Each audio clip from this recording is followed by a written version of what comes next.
Good evening. Welcome to the QCIS channel. We're on this channel, you get a daily dose of science, technology, engineering, and math. My name is Leon Jones, and tonight I'm going to do a quick overview on meteorology. Now, when we talk about meteorology, we can say that it is a branch of earth science.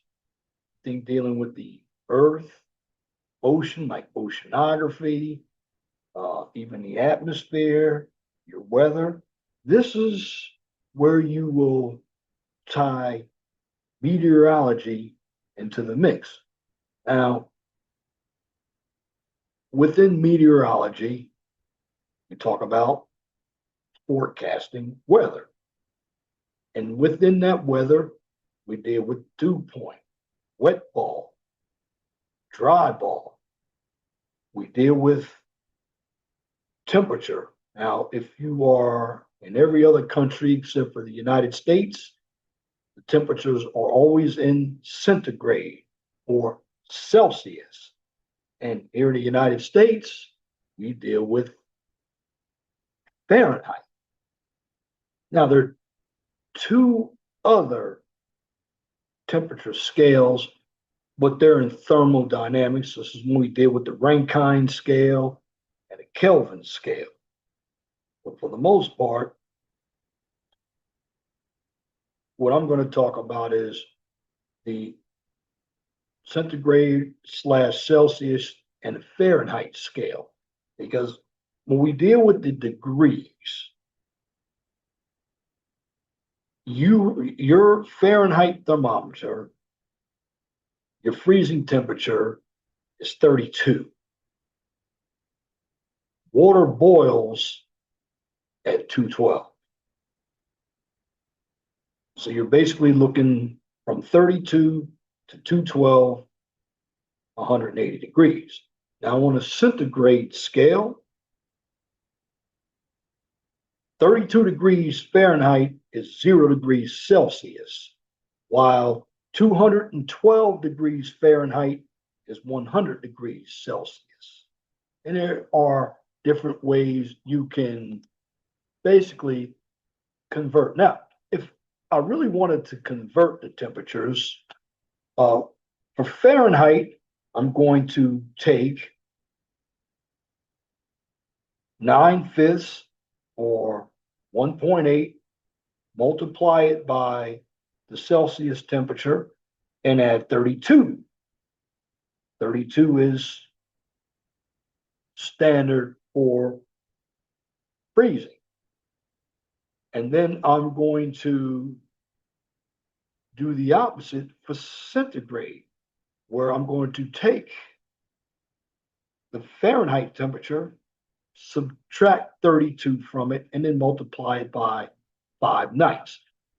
I mean, in physics or chemistry, earth science, you're going to do a lot of conversion factors. So what I'm going to do, and I'm talking about conversion factors when it comes to temperature, depending on what your units are in. Your units could be in centigrade slash Celsius, or they could be in Fahrenheit. Now, what I'm going to do is I'm going to share my screen, and we're going to deal with the weather here. All right, which is under meteorology. Weather, like I told you, we deal with temperature, winds, air masses, moisture, air pressure, and of course, weather maps. What is weather? Weather is the current state of the atmosphere. What is happening now? Main points to remember as you're going to learn about weather. We're going to talk about the Earth's surface being warmed by the sun. Therefore, the air above the surface. Let me rearrange that. Now, again, these are not my PowerPoints. So again, I'm going to go over the main points to remember to make everything simple. So points to remember is that the sun warms the Earth's surface and all the air above the surface of the Earth. Again, the sun warms the Earth's surface and all the air above the Earth's surface. The Earth is warmed most at the equator and least at the poles. The Earth above land is warmed more quickly than air above water. Warm air expands and rises, creating an area of low pressure. Cold air is dense and sinks, creating an area of high pressure. Temperature, the average motion of molecules. So we have the movement of molecules when it comes to temperature up means get heat. If the movement of molecules is downward, you're going to get coldness. Air pressure, which is warm air, expanding or rising air equals, it basically leaves behind the low pressure. Warm air, as it expands, it leaves behind low pressure. Cold air, also known as sinking air, leaves an area of high pressure. Then we get wind movement. And what causes winds? Well, a wind is a horizontal movement of air from an area of high pressure to an area of low pressure. It is the difference in the pressure that makes the air move, and that equals wind. Winds are measured by direction and speed. So the anemometer is the tool that we use to measure winds. Wind chill equals the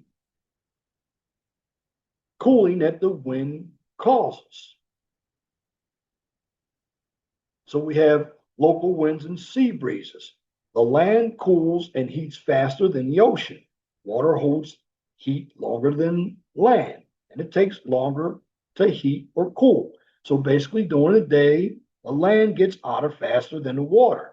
The heated water rises, leaving behind an area of low pressure. When that low pressure is left behind, here's what happens. You get the wind from the cooler sea that blows in to take the place of that warmer air.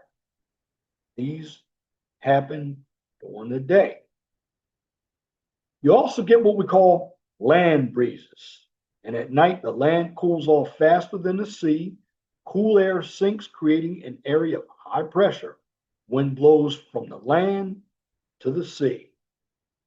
And then you have global circulation and wind systems. Solar energy is at its greatest around the equator.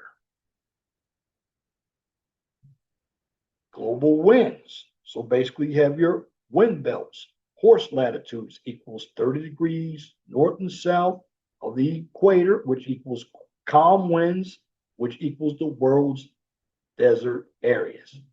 Jet streams, 10 kilometers above the surface and blow from the west to the east, California to North Carolina.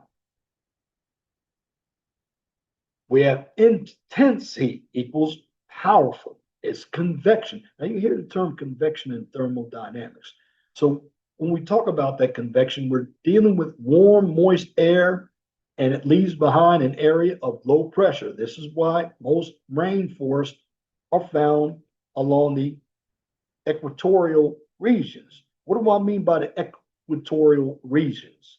The areas around the equator.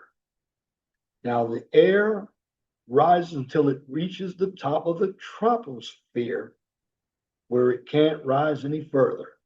Now, it spreads out towards the polar regions, hot folds cold, wanting to share its warmth. And as it spreads, it begins to cool and sink, usually 30 degrees north and south of the equator. Sinking air produces an area of high pressure with dry conditions, which equals the desert regions on Earth. Trade winds move back towards the equator as they sink. Here's what it looks like. You have your dormant wind, your dominant wind, and here's your dominant wind right here. And then you have your trade route. Notice they're almost going in opposite directions, and some they're going the same directions. Now, you have your sugar, molasses, and slaves, flour, meat, and lumber. And that's your trade route. And what do I mean by your trade route? Well, this is when companies trade their resources. Like you have tobacco, furs, indigo, and lumber. It's going from North America into Europe. In other words, it goes where the wind blows. That's what it's saying. Then you have your, from the West Indies, your sugar, molasses, and fruits. And then from Europe, your manufacturers. And then you have your staves, gold, and pepper coming from Africa. Notice, you see where the trade, these are the trade winds. They go exactly where dormant wind goes. Water in the atmosphere. What is water in the atmosphere? Or moisture? Humidity. Humidity. What it does, it measures the amount of water vapor stuck between the molecules in the air. The air's ability to hold water depends on the air temperature. The hotter the air, the more water in the air. And when you have water in the air, well, what's going to happen? The more water you have, the air can hold that water. So again, the hotter the air, the more water the air can hold. Cold air, molecules move slower, so droplets of water can start to stick together. It's called condensation. Now, an example of condensation is if you have a glass of water and it sweats on the outside, or if you have your pipes in your car, they start sweating on the outside. It's condensation. Then you have something called relative humidity, which is the amount of water vapor. Relative humidity, the amount of water vapor, and that's in percent compared to the amount the air can hold. The tool is a psychrometer, where 100% equals saturated air. Then we get into cloud formation. Clouds form when water vapor condenses on dust, salt particles in the air. The temperature in which the condensation begins is known as the dew point. This is why you can look at the blue skies, and then over time, you start to see the white puffy clouds, and then you get into the real dark clouds, your storm clouds. You know, fog is also a cloud as well, but your dark clouds, those are your cumulus nimbus clouds. All right, air masses are of air that has the same characteristics of the surface over which it develops. So, your pressure systems, high pressure, descending, going down, low pressure, ascending, going up. And we deal with fronts. If you've ever watched television, now, back in the days before they had the computers, the weatherman used to actually draw the H in the circle, which was your high pressure system, and your L, which is your low pressure system. And then they would draw like a line with triangles.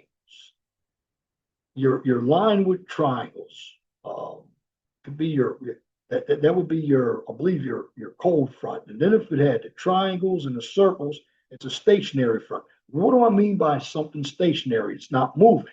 Well, fronts, that's the boundary between two air masses. Like here, this is an example of a warm front. Now, during a warm front, Warm air slides over departing cold air, and it's large bands of participation that form. So what you have here, you have your frontal movement. Here's your warm front. Now, here's your cloud development of frontal lifting of moist air. So what happens? You have your cold air because your cold air is being dominated by the warm air. So your warm air is actually moving the cold air away. And this is where you start to get some of your participation, like rain in the summertime. Now it's the other way in the wintertime because of the cool air. And we're going to get into our cold fronts. And this is our cold front. See what the cold front is doing? It's pushing away the warm air. So when it's cold outside, the more cold you have, you're going to have snow. Now, what is snow? Snow is actually rain, but once it hits the atmosphere, because the atmosphere is cold, the rain freezes, and that's how you get snow. A number of individuals didn't know that. Now, you can also have it in the summertime. It's not snow, but if you have some cooling out there, you can get hail. Now, cold fronts, that's when cold air pushes under a warm air mass. Warm air rises quickly, and that equals narrow bands of violent storms. And that's how your storms form. Here it is, the advancing cold air behind the cold front, direction of frontal movement. Cloud development because of frontal lifting of warm air, receding of warm air. Now, like I said, your warm front is red and it has half circles. Your cold front is blue and it has triangles. Now, when you stick your cold air and warm air together, what do you have? You have a stationary front. Now, how does that occur? That occurs when you have advancing warm air and cold air running together. And what happens? You get what we call a stationary front. Then we also have a occluded front. That's when two air masses merge and form warm air between them to rise quickly. Strong winds and heavy precipitation will occur. Now, here's what I was talking about. Stationary front.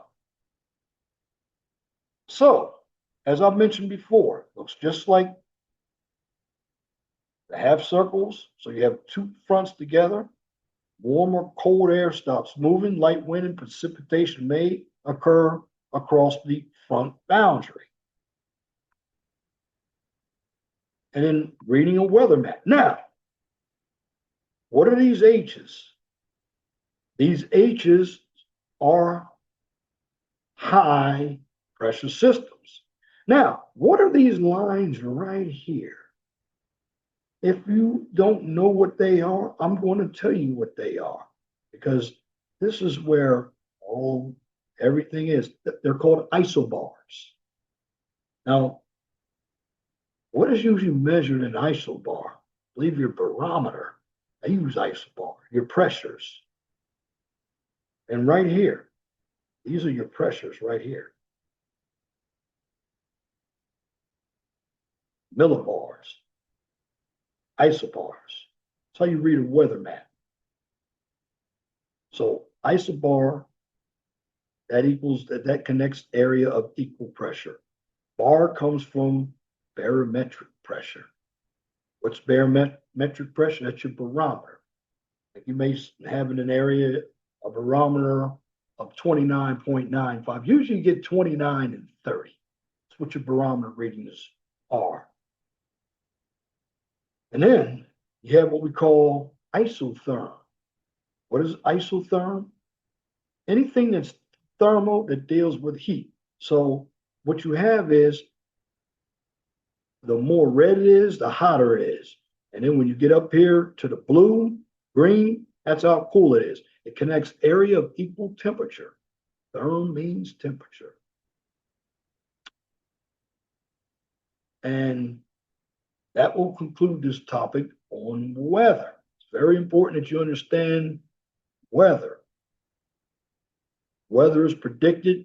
A lot of your readings come from your airports or your national weather centers. You can get the weather on your phone. But basically, we use the weather